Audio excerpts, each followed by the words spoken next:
योग वशिष्ठ का ये सूत्र कहता है, to one who is shod with leather the earth is as good as covered with leather, even so to the mind which is full undivided the world overflows with nectar.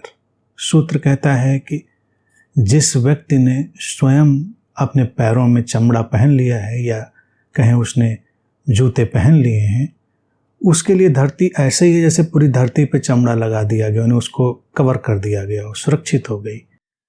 ऐसे ही वो मन जो अपने में भरा हुआ है, अविभाजित है, उसके भीतर आनंद और अमृत की धाराएं बहती हैं और संसार उस अमृत से छलकता हुआ दिखाई देता है।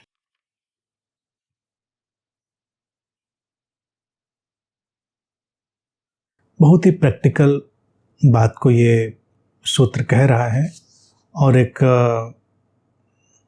कहावत चलती है, कहते हैं मन चंगा तो कठौती में गंगा। कठौती यानी बर्तन है छोटा सा जिसमें हम पानी भरते हैं। कहते हैं अपना मन चंगा यानी कि अपना मन अगर अच्छा है तो गंगा स्नान करने की ज़रूरत नहीं है। जो हमारे सामने हमारे मग्गे में पानी है, बस ये समझ लें, कठौती को मग्गा समझ लें, उस मग्गे का पानी ही हमारे लिए गंगा है। तो सूत्र कहता है कि पूरे संसार में पूरी धरती जो फैली हुई है, अगर हमें उस पर चलना है और अपने पैरों को सुरक्षा देनी है तो पूरी धरती को हम लेदर कोट करने चल दें, उस पर सुरक्षित परत बिछाने चल दें, तो ये तो बहुत असंभव सा कार्य होगा और मूर्खता भी होगी। हम अपने पैरों की सुरक्षा कर लें, हम अपने पैरों में जूते पहन लें तो सब ठीक हो गया, चीज़ें बेहतर हो गई और अपने हिसाब से चीज़ें चलती जाएंगी, हम सुरक्षित होंगे। लेकिन हम करते क्या हैं? हम बाहर सब ठीक करने में लगे रहते हैं।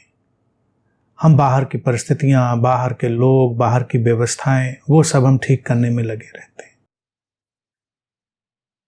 भीतर बिखरे हुए और भीतर जटिल हुए लोग जब बाहर सब सुलझा रहे होते हैं तो एक बिंदु पर आकर सब फिर से जटिल हो जाता है। विचारधाराएं हों, राजनीतिक बदलाव हों, धार्मिक सुधार हों, ये सब क्या है?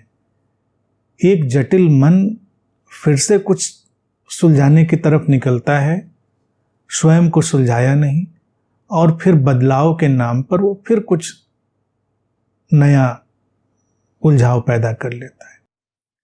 हम राजनीति में चुनाव और सरकारों की बात देखें तो ऐसे ही है। लोग बहसें कर रहे हैं, उठापटक कर रहे हैं, जनता चीख चिल्ला रही है। कुछ लोगों का व्यापार है चीखना चिल्लाना टीवी पर, वो तो एक अलग बात है। और जो वोटर होता है, जनता, उसके दिमाग में डाला जाता है कि देखो ये लोग ऐसे खराब हैं, ऐसे खराब हैं, इन्होंने ये नहीं किया, इन्होंने वो नहीं किया, अब इनको बदल दो।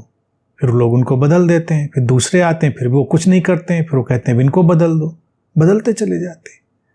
कभी देखो कोई विचारधारा, राजनीति आकर लोगों से ये नहीं कहते कि तुम बदल जाओ, तुमको बदलना होगा। ये बदले ना बदलें, ये जो धार्मिक, राजनीतिक हमारे नेतृत्व करने वाले लोग हैं, बदले ना बदले, हाँ तुम बदलो, तुम अपनी सोच बदलो, सोच को ज़्यादा सुसंगत, तर्क संगत, बुद्धिमत्तापूर्ण बनाओ। तो बाहर की व्यवस्था को भी बदलना होगा, राजनीति को बदलना होगा, धर्म को बदलना होगा, विचारधाराओं को बदलना होगा। लोग अगर वैसे ही जड़, वैसे ही अंधविश्वासी, वैसे ही अतार्किक, वैसे ही कुबुद्धि बने रहते हैं तो धर्म उसी जड़ता का प्रचार प्रसार किए चले जाएंगे, सुधार ही नहीं करेंगे। वो नहीं करते हैं। लेकिन कल्पना करो लोग जागरूक होने लगे, लोगों के भीतर समझ आने लगे, तो धर्मों को भी बदलना होगा, उनको अपनी किताबें बदलनी होंगी, उनको अपना जो ढंग है जीवन का वो बदलना होगा। बाहर की सब व्यवस्था बदलेगी जब हम बदलेंगे, हमारी आंतरिक व्यवस्था बदलेगी। तो सूत्र इसी प्रायोगिक बात की कह रहा है कि अपने जूते पहनो और चलना प्रारंभ करो। अपने मन को परिपूर्ण बनाओ पहले। संसार में अमृत की तलाश करने मत निकलो, संसार में सुख की तलाश करने मत निकलो, क्योंकि वहां पे परेशानी होगी। तुम्हारे भीतर जहर भरा हुआ है, तुमको अमृत भी मार डालेगा, यकीन मानो। अगर तुम्हारे भीतर जहर भरा हुआ है और तुमको अमृत पीने को मिल जाए तो अमृत पीकर मर जाओगे, बर्दाश्त नहीं होगा,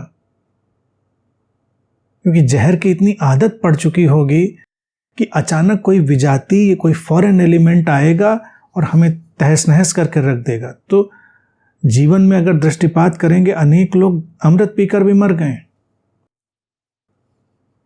क्यों? क्योंकि उन्होंने स्वयं के ऊपर काम नहीं किया।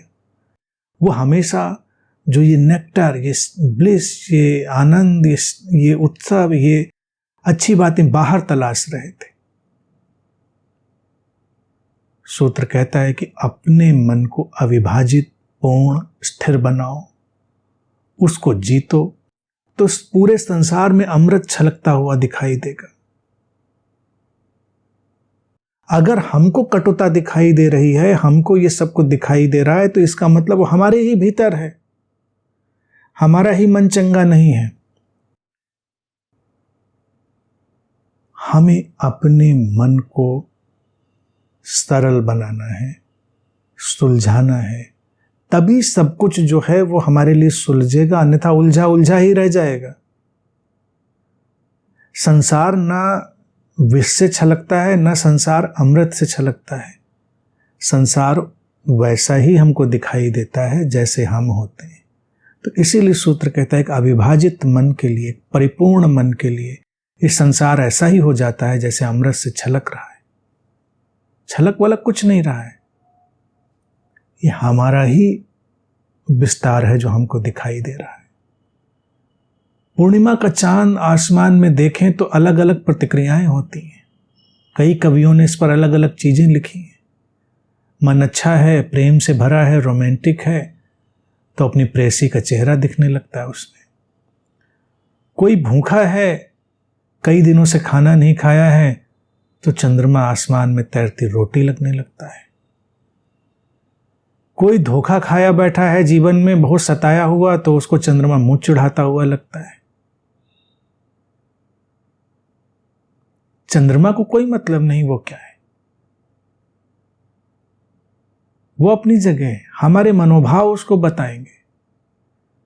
जैसे बाहर एक इमारत बन गई, ताजमहल, क्यों बनी, कैसे बनी, उसमें न जाएं, अच्छी बनाई, सुंदर बनाई, कुछ लोगों के लिए वो प्रेम का प्रतीक हुआ, और कुछ शायरों को ऐसा लगा कि वो हमारी मोहब्बत का मजाक उड़ाया जा रहा है, कि हम तो ताजमहल बना नहीं सकते, तो हमारी मोहब्बत का मजाक उड़ाया जा रहा है।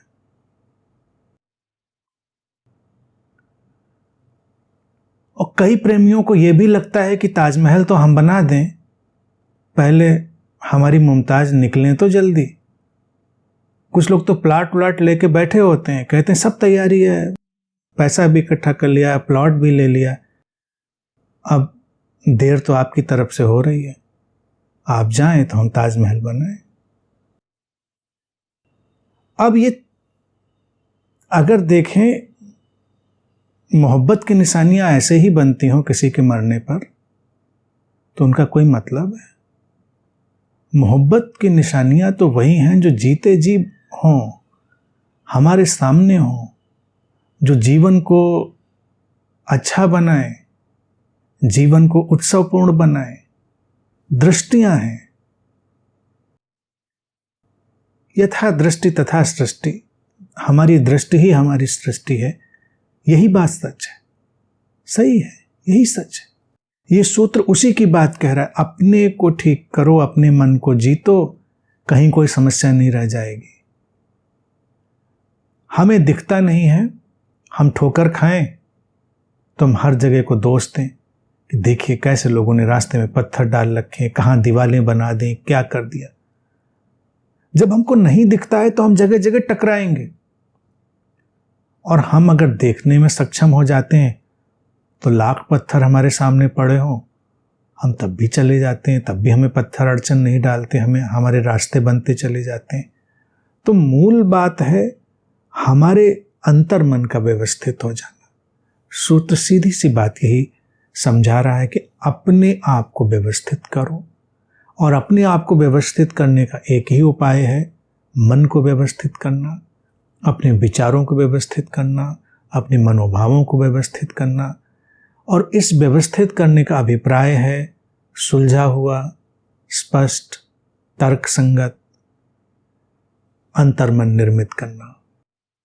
किसी भी कट्टरता, किसी भी जड़ता, किसी भी अंधविश्वास से भरा अंतर्मन कभी भी स्वस्थ नहीं होता और परेशानियां ही लाता है।